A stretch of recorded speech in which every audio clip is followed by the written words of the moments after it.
sequence. And given a sequence, we consider something called a series. But this, I'd like to say, this is a lot like a function f of x. It's continuous functions given, and then you think about capital F of x. Usually, what was the relationship between little f of x and capital F of x? Antiderivative, right? It's the antiderivative. So I want you to think about the process. I give you a function, you can think about antiderivative, right?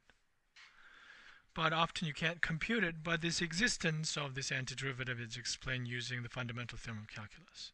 So often we just know its existence, but we can't calculate it. It's something a lot like that.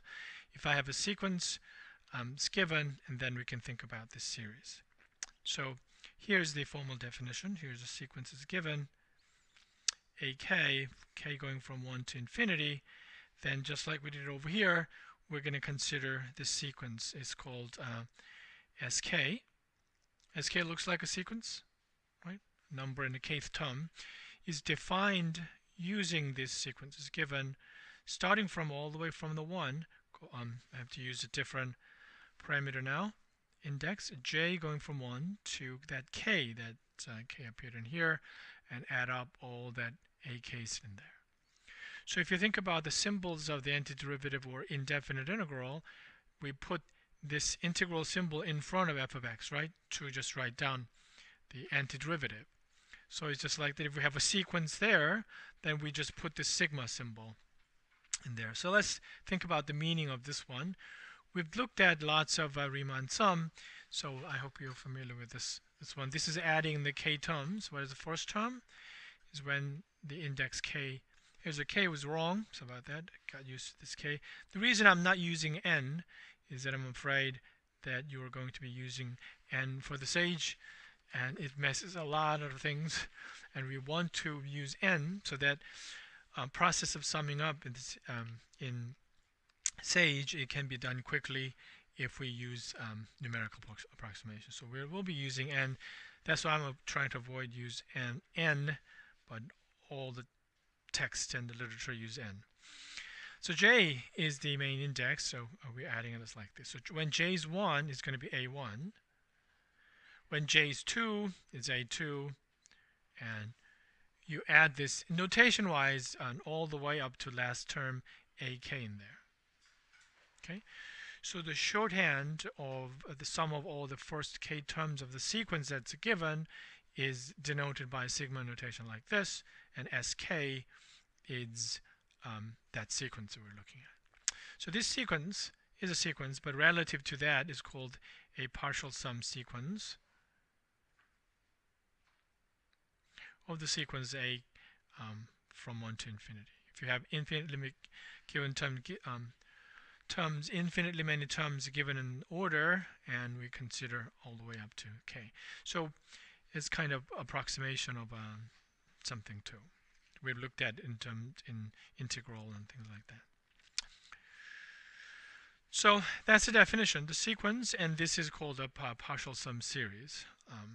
But if you let this one go to the infinity, so they usually denote it like this, aj, write down a1, a2, and you don't stop. You go all the way to the infinity.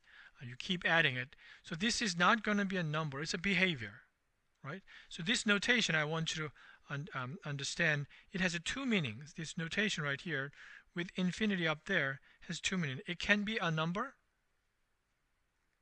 The destination of this behavior maybe is not a number, but it's just a behavior. Oscillates, go to infinity, and things like that.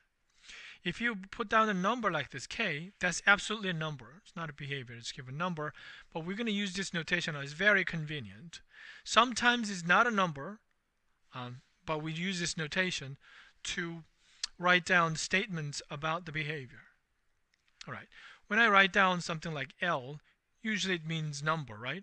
You don't represent infinity using L. Infinity is infinity. But this is a notation. If we accept that, it can be a number sometimes. It can be a behavior. Lots of calculation is conveniently written down. You don't have to worry about. When it's a number, we use this inequality. When it's not a number, we can't use this inequality, things like that, if you accept it. But in mind, make sure whenever we use this notation, that's what that means. So alternative notation is that you keep that k there, and j going from 1 through k and ak, and put that, keep using the wrong index, aj, and limit jk going to infinity. That's kind of Riemann sum, more like Riemann sum type of notation. In this way, this clearly says that it's a number or behavior. But this is a shorthand notation, and we use this a lot. Okay, so that's one thing. So so you have to be able to write down sometimes the things in this way, and that's the thing. So here's a little interpretation. So what we have just created.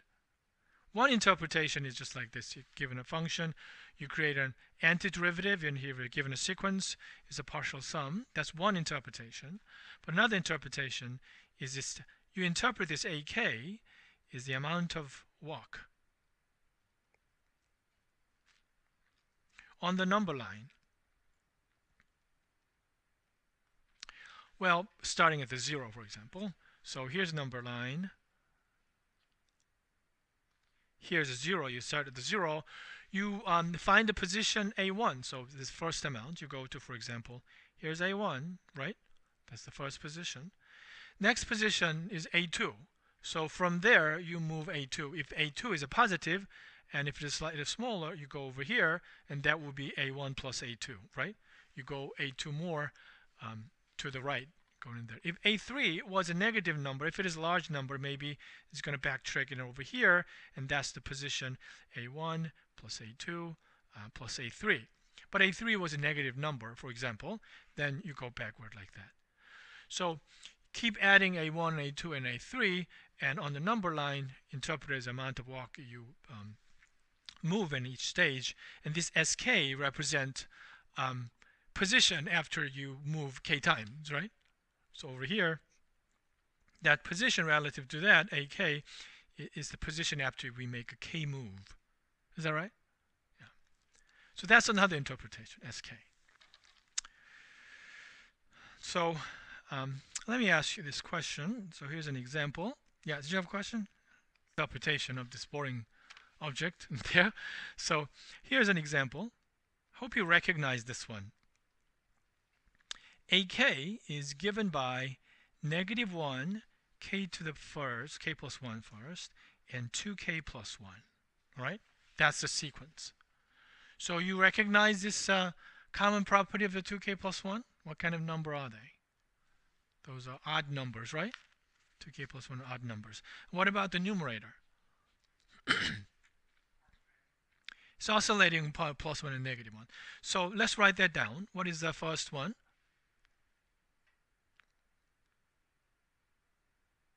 Let me start with k equals 0. So index is k equals 0.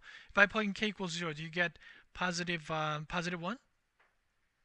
Second one, it picks up the negative sign, and numerator is always 1 and -1. Denominator picks up a positive number like that, right?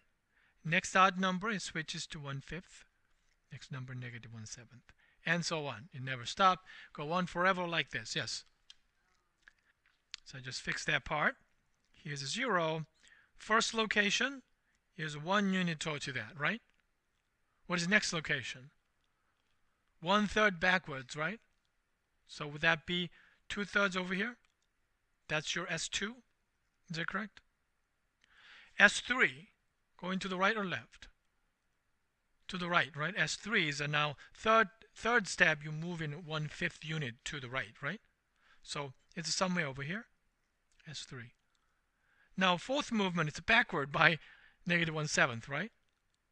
And so on. So it's kind of going back and forth forever like that. So do you know where is it roughly about after 1,000 step going back and forth, and do you know roughly the location of this one? So let's think about S1000. Is the first step is 1, second step backward a little bit, going forward a little bit, backward a little bit, go all the way down to, I think it picks up the positive eventually. So 1,000 um, I think it's 2001. Is that right? 2001, something like that. 1. All right. Have you any idea where is roughly located? No, it never goes to the negative side. It remains in the positive side. Right. That doesn't mean it goes to fall to the. It's a very little amount eventually. Definitely 1 2/3. The answer involves pi. Yeah.